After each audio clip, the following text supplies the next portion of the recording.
Hey, it's me, Sleepy, and welcome to another video.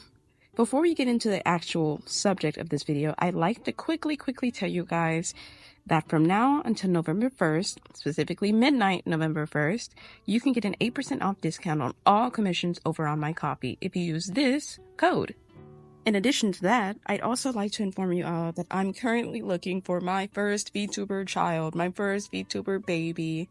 I'm currently breaking into the world of creating VTuber models, and I'm looking for my child.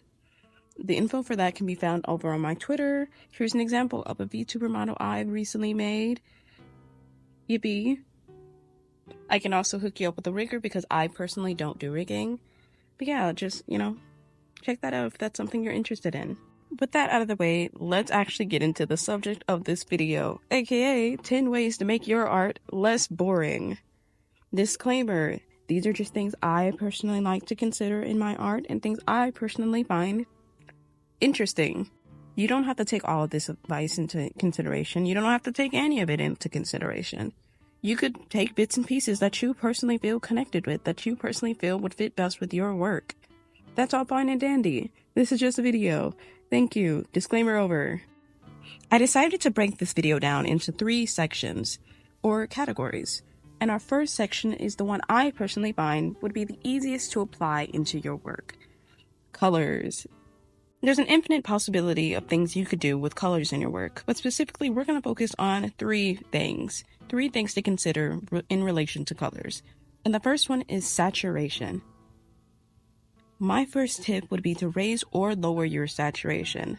I've had quite a few people come to me looking for advice on how to make their work less flat or less dull, and I think the thing that I always notice first is this saturation. The colors you use can become a sort of piece of your identity as an artist. If you know my work, then you know I'm probably known best for my vibrant color palettes. This is something I love in my work. I love my colors. I love it. I love it. I love it. It's something I pride myself on even. And I find that when I think of my favorite artists, oftentimes something that makes them super recognizable is the colors they use or how they use them. And if you want to make your art more interesting, then the thing I say you should first look at is your colors, specifically how saturated they are.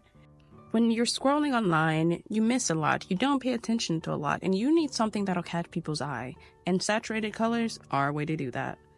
Obviously, don't just toss a bunch of neon colors at the screen, but maybe play around with upping the saturation slightly on your work. Here are some examples of my own work in its normal state versus a slightly desaturated version. Which one catches your eye more? Which one pops more? If you can't tell if your work is quote-unquote too desaturated, then maybe color drop or eye drop from your own work and look at it on the color wheel. Look at the colors you use, look at what sections of the color wheel you tend to stick around in, and see if you'd like to change that. Now, when it comes to colors, sometimes it's hard to know what colors to use or how to properly use saturated colors in a way that doesn't look like a neon mess. And this kind of leads me into my next section, or my next tip on this list. Number 2, you need to take advantage of color theory. And I know this sounds crazy. I know this sounds hard. I know people don't want to learn color theory. I don't know anything about color theory technically. I just know what looks good. And I'm going to tell you how to know what looks good. I'm going to tell you what I personally use, the trick I like to use when it comes to picking the colors I use in my work. And it's very simple. Look at your color wheel and break it down into sections of 3. It doesn't matter where on the color wheel, just break it down into sections of 3.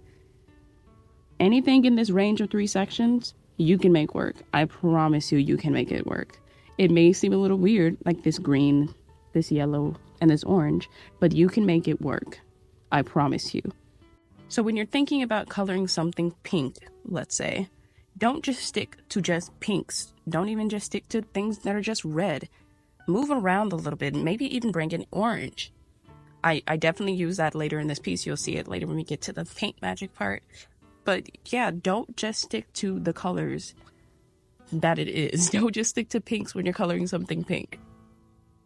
And this also kind of, leads me into another thing here.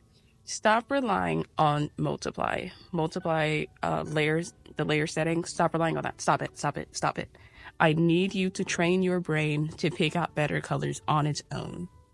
I think it's fine to use multiple layers. I use them myself, but you need to know how to do more. I need you to know how to do more, and I need you to know how to pick colors that would make even a multiply layer a little more interesting.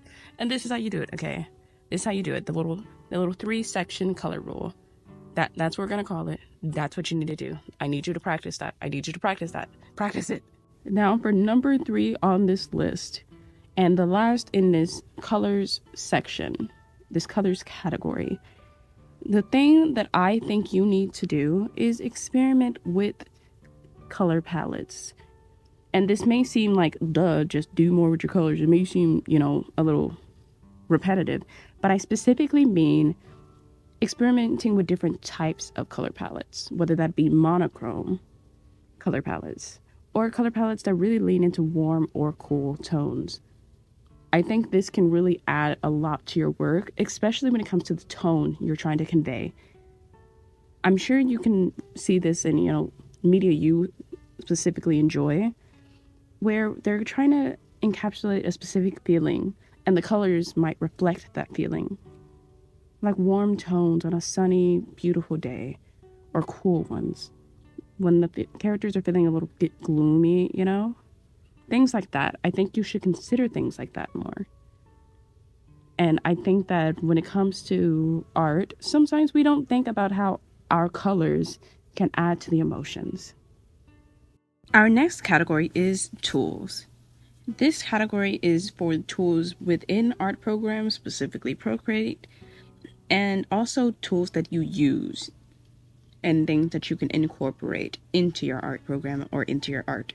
As most of you probably already know, brushes can be a great help when it comes to digital art, whether it be brushes for specific things like flowers or other plant life, or brushes that are meant to be for a specific purpose or vibe, like watercolor brushes or oil paint brushes. When it comes to digital art, you have a vast amount of brushes that you should be using to your heart's content, basically. And when it comes to making your art a little less boring, quote unquote, I find that brushes can be a great place to start, or a great thing to think about. Whether it be, instead of using a more flat or normal brush, you could use something with a bit more texture. Or if you want to add some spice to your work, you could try to get some halftones in there, do something different. You can also use brushes for patterns or textures. And if there's something you feel is holding you back from doing more with your work, whether that be more interesting backgrounds or more interesting compositions or character designs, there might be a brush out there for you. And sometimes it might just be a small change, like changing the brush you use for line art.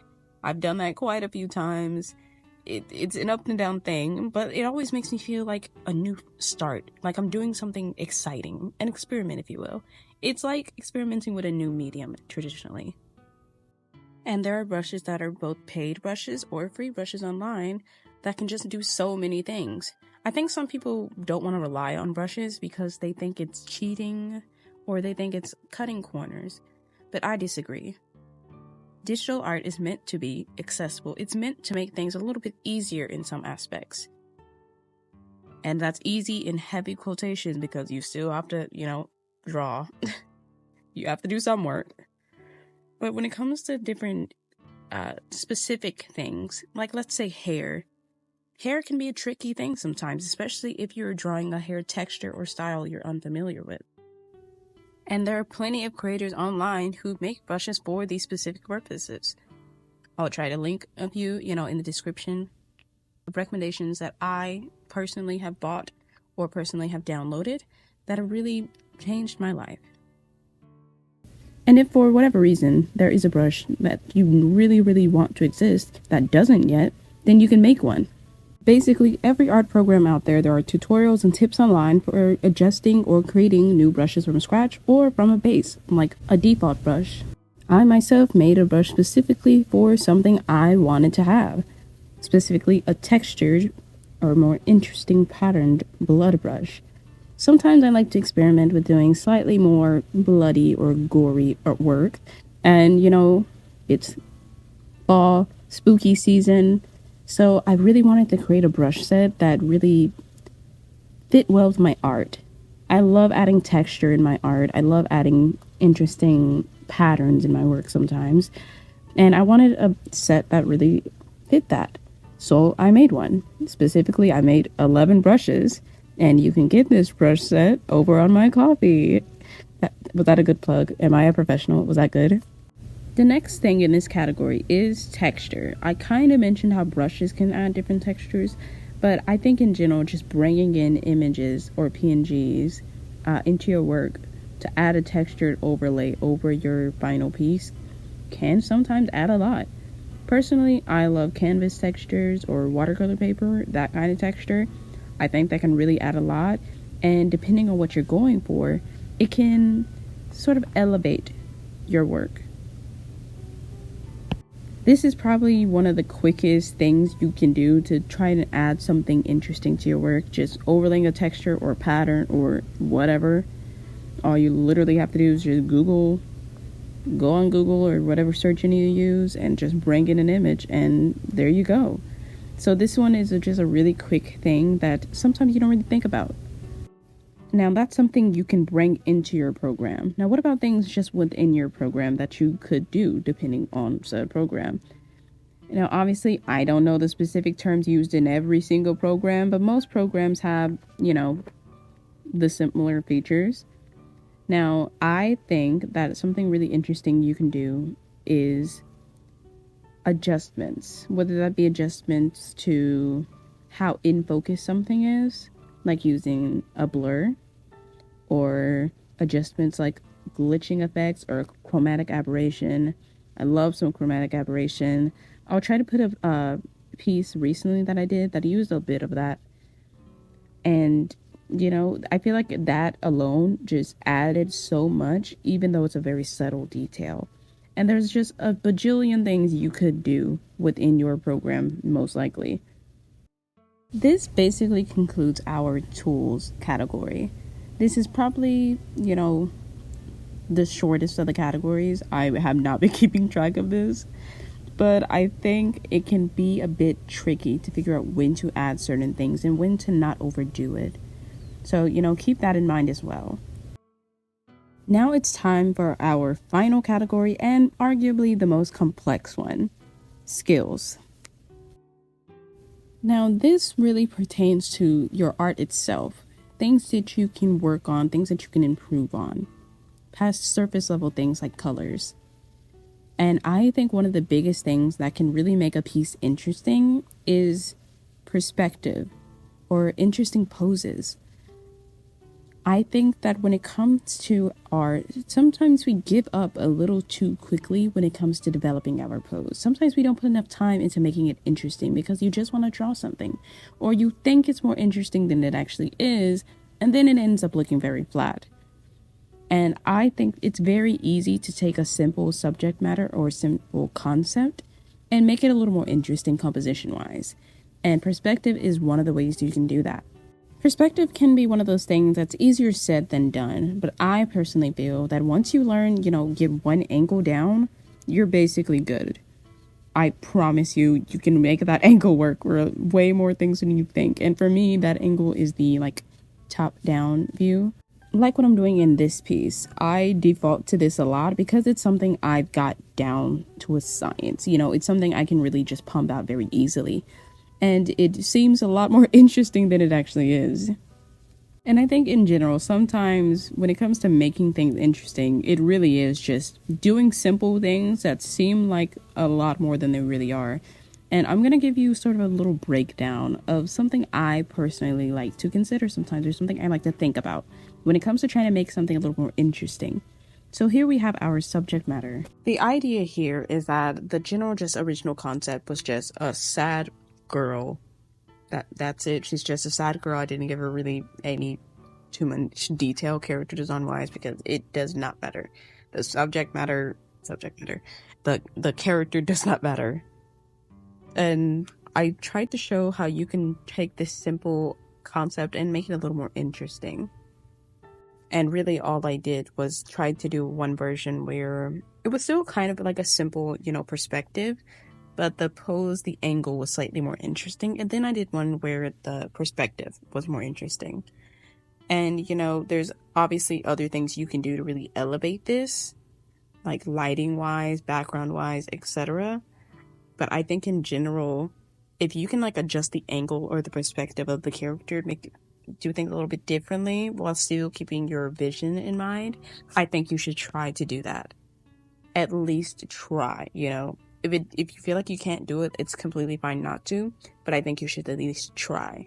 And like with most things, if you're struggling to come up with something off the top of your head, then this is where references will be your best friend, you know? Whether it be referencing, you know, for the perspective to figure it out or for the pose. I think references will be your best friend. And sometimes references, they have better ideas than we do. That's just life. Sometimes Pinterest, it has better ideas than you can come up with on your own, just on the spot. And that's okay. And on the topic of references, the next tip I have is one of the ones that, again, might seem, you know, more easy than it seems, and that is to study. Study artists, study techniques, just study. And, you know, if you find it, you know, hard to know where to start when it comes to studying art styles, I'm going to reference another video I did where I studied how someone else studied and studied the person they were studying. You know, it's a whole thing. But I found that video, doing that video and doing that experiment kind of, you know, it really changed things for me when it comes to lighting, which was the focus of that video. And I think that sometimes when it comes to making your work interesting, you should look at art you personally find interesting and see what catches my eye or what catches your eye. Whether it be the colors, their techniques, the brushes they use even. What does this artist do that really like calls to you? And how can you potentially take some of that into consideration with your own work? So this one, study. This is kind of a tedious thing, I guess, but I think it can really make a difference. And that's really just all there is to say. I know it can be like annoying to have to study art, but you know, it's really helpful sometimes. And even just brushing up on your basic techniques can be helpful for you. You never know. And let's move on, just go straight into our next one. This one is a really simple one, and that's line weight. I feel like people have probably heard this a lot. I know I've heard this a lot. And, you know, for a while I ignored it because I was a dumb child. But now that I'm, you know, mature and, you know, have a functioning brain, kind of, I understand that line weight can truly make a difference. Not only can it add just depth, but it can also help when it comes to creating a certain vibe, a certain style. If they're like manga styles or comic styles, you often see the way they do their line art can be very distinct. And oftentimes the weight of their lines it can really do a lot for their styles. And that's something you can also consider. It's a very simple thing. It's not that hard. It's not really even overcomplicated. Just line weight, line art.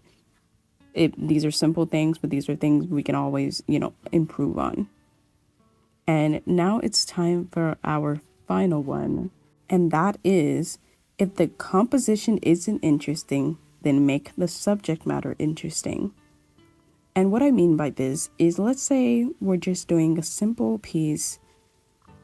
Let's say a character sitting at a desk. In general, this art piece isn't that complex. The character design, she really just adds things, you know, not only just with the details of her, you know, being a demon, that stands out, but also with the things like her tattoos or my tattoos. If I were to do just a basic composition, just her sitting or staring, you know, just facing us, the viewer, I think that character, if I was drawing my persona or myself, I think it would still stand out because of the little details that I can add. I don't usually add tattoos in my work if I'm just doing something quick like my sprites. Like my sprites don't have my tattoos, but that piece does. And it really adds a lot. I think that sometimes we forget these little details that we can add to our work. Like with skin details. Oh, I sound like Sims. Skin details like freckles, moles, beauty marks, scarring, etc. Skin conditions even, like vitiligo. Or when it comes to our hair, individual strands, I think those can sometimes add a lot to your work. Or makeup. A lot of people forget that makeup is a thing that you can give your characters makeup. Interesting makeup even. Piercings, tattoos, etc. All of these things can make the subject matter more interesting even when the composition isn't. So it really like carries the piece, I guess you could say. And this also carries into outfits, unique outfits, fun outfits. Those can really be eye-catching. That's why you have character designers online who their art composition wise isn't that, crazy or out there, but their character designs alone, they're just really eye-catching. They're amazing. They really just grab your attention in ways that, their composition alone may not if it wasn't for their own unique touches when it comes to character design and the just details that they add. It can be, something we don't really think about because we're just trying to get things out there. And when we draw our OCs, a lot of times their outfits aren't super, super detailed. So it's easier to draw them more often. But I think that sometimes, even it may not be like the standard or default look for your character, you could do something a little bit more to really just catch attention. And I think even when you're doing something simple composition wise or setup wise, this can just really make a difference. With that wrapped up, this concludes my list. This concludes my little, rundown of tips that I think can really just make your art more interesting.